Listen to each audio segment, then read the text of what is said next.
अब तक हमने शायद सबसे प्रसिद्ध serial killer Jack the Ripper और सबसे जानवरी टेड बंडी को देखा। अब हम शायद सबसे अजीब हत्यारे की दुनिया में प्रवेश करने वाले हैं, जो कुख्यात हॉल में स्थान रखता है। वह साइको, टेक्सास चेनसो मैसेकर और कुछ हद तक साइलेंस ऑफ द लैम्ब्स फिल्मों की प्रेरणा था। इस व्यक्ति जितना किसी ने दुनिया को चौंकाया नहीं।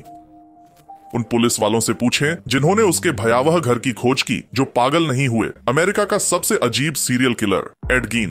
सबसे पहले हमें यह कहना चाहिए कि श्री गीन टेड बंडी जैसे बुरे नहीं थे, न ही जैक द रिपर जैसे क्रूर या एच होम्स जैसे कुछ भी हो। वह आदमी समझ से परे विकृत था। प्लेनफील्ड के कसाई के नाम से कुख्यात जीन निसंदेह अकल्पनीय स्तर तक मानसिक रूप से बीमार था। तो आप में से कई लोगों ने साइको फिल्म के बारे में सुना होगा।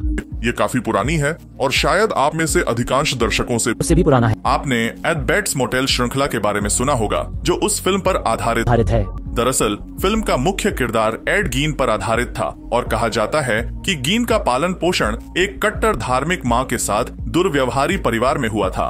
उनका जन्म 27 अगस्त 1906 को विस्कॉन्सिन के लक्रॉसे नामक स्थान पर हुआ था। सीरियल किलर वेबसाइटों के अनुसार गीन का बचपन कष्टप्रद था। उसे अपनी मां के पाप और वासना संबंधी उन्मत्त उपदेश सुनने पड़ते थे। ये भी कि इनसे उसे अवश्यंभावी नरक मिलेगा। इसमें कहा गया है कि उनका बचपन बहुत ही एकाकी था और उनके बहुत कम दोस्त थे। उसका एक भाई था जिसकी एक दुर्घटना में मृत्यु हो गई थी जब गेन अभी छोटा था। कुछ लोगों ने अनुमान लगाया है कि गेन ने उसकी हत्या की, लेकिन इसका कोई सबूत नहीं है। लोगों का अनुमान है कि शर्मीला और कमजोर भाई होने के कारण गेन ने अपने भाई को मार डाला और इसकी तुलना ओल्ड टेस्टामेंट के रोमांचक उपन्यास कैन और हाबिल से की जा सकती है। लेकिन हम जो जानते हैं उसी पर टिके रहें। एक बायोडेटा में बताया गया है कि स्कूल में वो बहुत कम लोगों से मिलता जुलता था। हालांकि हमें बताया गया कि उसकी टीम के शिक्षकों को याद है कि वह अजीबोगरीब व्यवहार करता था, जैसे कि अचानक हंस देना। बाद में उनका परिवार एक फार्म में रहने चला गया और उनका परिवार और भी अधिक एकाकी हो गया। उसकी माँ भले ही सख्त थी, लेकिन ऐसा कहा जाता है कि गेन उसके प्रति आसक्त था। वो उससे बहुत प्रेम करता था। उसने उससे कहा कि महिलाओं के साथ संबंध रखना पाप है और उसके अलावा अन्य सभी महिलाएं वेश्याएं हैं और उनके साथ डेटिंग करना वास्तव में शैतान के साथ गठबंधन करना है। युवा एड के लिए यह अच्छी शुरुआत नहीं थी, खासकर यदि आपने फ्रॉइड द्वारा दबंग माताओं पर लिखी गई बातें पढ़ी हों। गेन्स के पिता की मृत्यु हो गई और इसलिए केवल वे और उनकी उत्साही मां ही घर पर रह गए, लेकिन फिर उन्हें दौरा पड़ा और गेन्स को उनकी देखभाल करनी पड़ी। वो शहर में छोटे मोटे काम करता था और एक शांत सभ्य व्यक्ति के रूप में जाना जाता था जो किसी चीज को ठीक करवाने के लिए विश्वसनीय होता था। जाहिर है वह काफी सक्षम व्यक्ति था। अपनी मां के प्रति उनकी भक्ति अचूक थी, लेकिन ऐसा कहा जाता है कि गेन नाजियों और नरभक्षियों के बारे में कहानियों से मोहित हो गए थे, जिन्हें उन्होंने विभिन्न पुस्तकों और मृत्युपंथ पत्रिकाओं में पढ़ा था। 1945 में उनकी मां का निधन हो गया और एड खेत पर अकेले रह गए। ऐसा कहा जाता है कि जिन कमरों में वह रुकी थी उन्होंने उन्हें उसी स्थिति में रखा और उन्हें बंद कर दिया ताकि वे हमेशा उसी स्थिति में रहें। उन्होंने छोटे मोटे काम और खेतों में काम करना जारी रखा, लेकिन अपनी मां की मृत्यु के कुछ साल बाद गेन ने एक नया शौक अपना लिया।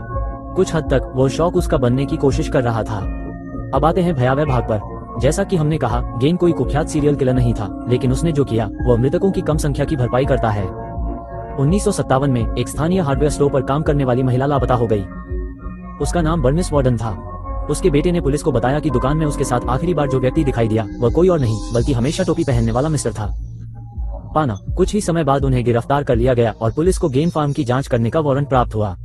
यह उन सीरियल किलर कहानियों में से एक नहीं है जिनमें उतार चढ़ाव होते हैं, क्योंकि पुलिस को खेत की तलाशी लेने पर तुरंत ही वह मिल गया जिसकी उन्हें तलाश थी। यह मिसेज वार्डन की लाश थी, जिसे 22 कैलिबर की राइफल से गोली मारी गई थी और उसे जानवर की तरह एक शेड में उल्टा लटका दिया गया था। धड़ को शिकार के दौरान पहनाया गया था, अर्थात उसे खोला गया था और अंग निकाल लिए गए थे। शव भी सिर से पैर तक क्षत विक्षत था। कैप्टन लॉर्ड शो पोस्टर, जिन्होंने इस भयानक दृश्य को देखा था, ने कहा कि टखनों की नसें काट दी गई थी और उनमें एक छड़ डाल दी गई थी।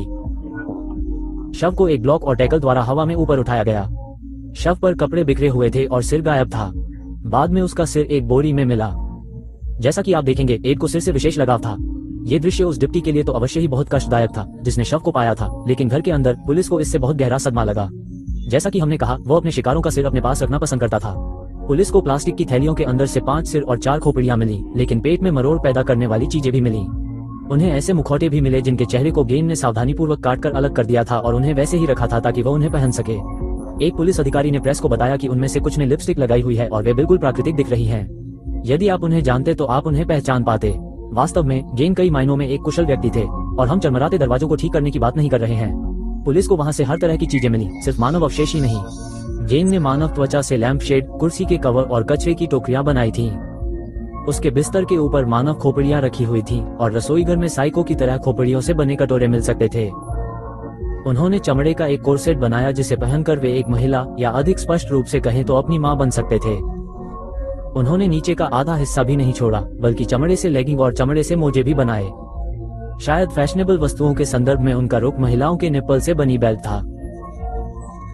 उसके पास नाक और योनि का भी एक संग्रह था।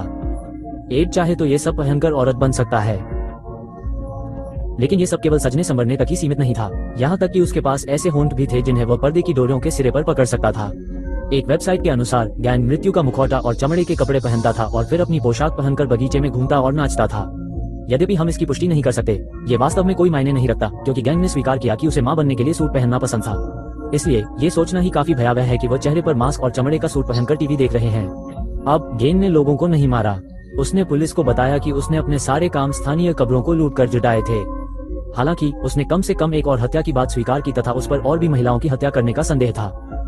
गेन का एक प्रसिद्ध उद्धरण ये था, जब मैं सड़क पर किसी सुंदर लड़की को चलते हुए देखता हूं तो मेरे मन में दो बातें आती हैं। एक हिस्सा वास्तव में अच्छा और मधुर बनना चाहता है और दूसरा हिस्सा सोचता है कि छड़ी पर उसका सिर कैसा दिखेगा। खैर, कुछ वेबसाइटें और यहाँ तक कि अमेरिकन साइको फिल्म भी इसका श्रेय गेन को देती है, लेकिन अन्य वेबसाइटों ने हमें बताया कि यह एड कैंपर नामक एक अन्य अजीब हत्यारे ने कहा था। ऐसी विचित्रता और क्रूरता ने प्लेनफील्ड पर अपनी छाप छोड़ी जो फिर कभी स्पष्ट नहीं हो सकी। कई लोगों का कहना है कि इस मामले की जांच के दौरान हुए आघात के कारण शहर के शेरिफ की काफी कम उम्र में ही मृत्यु हो गई। वास्तव में शेरिफ के एक मित्र ने कहा कि वह निश्चित रूप से एड गेन का शिकार था, मानो उसने ही उसकी हत्या की हो। इसमें कोई आश्चर्य नहीं कि अदालत ने गेन को पागल पाया। उनमें सिजोफ्रेनिया और गंभीर ओडिपस कॉम्प्लेक्स का निदान किया गया। 1984 में मेंडोटा मानसिक स्वास्थ्य संस्थान में फेफड़ों के कैंसर से उनकी मृत्यु हो गई। ऐसा माना जाता है कि उन्होंने यह बात एक मानसिक संस्थान में बिताए समय के बारे में कही थी। मुझे ये जगह पसंद है, सभी लोग मेरे साथ अच्छा व्यवहार करते हैं। हालांकि उनमें से कुछ थोड़े पागल हैं। उन्हें प्लेनफील्ड में दफनाया गया था। हालांकि ऐसा कहा जाता है कि उनकी कब्र के कुछ हिस्से अब गायब हैं, क्योंकि लोग जब भी वहां आते थे तो अपने साथ कुछ स्मृति चिन्ह घर ले जाना चाहते थे। आज हम आपके सामने ये प्रश्न छोड़ेंगे, क्या हम ये कहने में सही हैं कि ये दुनिया का सबसे अजीब सीरियल किलर है? हमें टिप्पणियों में अपने विचार बताएं।